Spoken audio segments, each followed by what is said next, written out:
Hey, here's another story ng aking buhay. May lakad naman for today's video si Madam.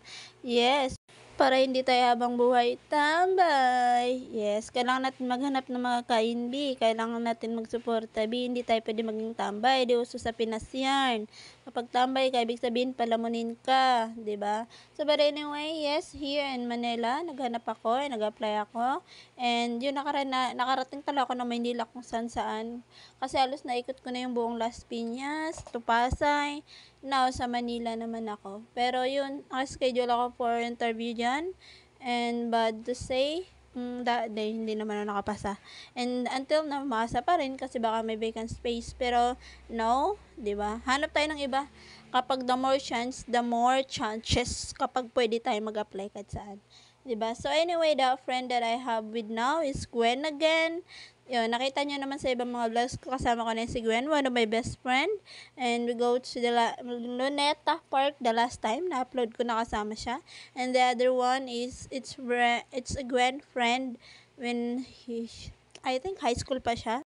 So yun, nag-ikot-ikot lang naman kami, enjoy namin ang bawat isa kasi in case na one day, lahat ko magiging busy at makapagtrabaho na hindi na namin makikita yung bawat isa o baka naman hirap na kami magkita. So nandito kami today for the Intramuros. Nilakad nga pa lang namin to, sobrang layo ng nilakad namin. Ang bulol ko today. So yun, hour naman ang person. Yan si Gwen. Ganda yun.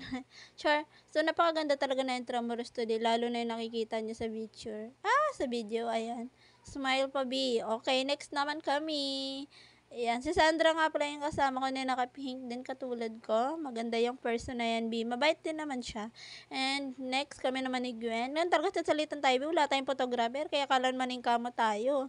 Yan, heart naman ang person. Char. So, walk na naman round and round.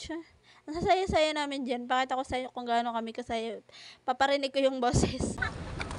Dali. Video ako.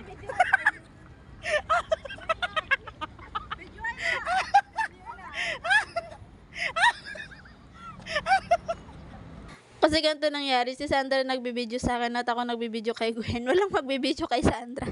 Yun, kaya tawa kami ng tawa. Pero yun, nag-enjoy kami lahat talaga. Sobra, alam mo yun, napaka-joker, napaka-hyper ang bawat isa. Talagang nakakatuwa kasi yung jamming namin, same vibes kaming tatlo. Ay, naku, may pala naman yung manok. So yun, iniwan ko yung cellphone ko. Sabi ko naman kasi wala namang forever. Iba na nga natin to. Char! So let's go!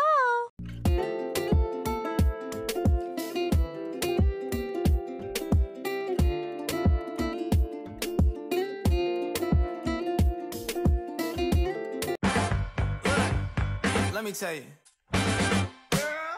you my little boo thing, so I'll give a hoot what you do. Wala na nag-video sa iya. I do it myself.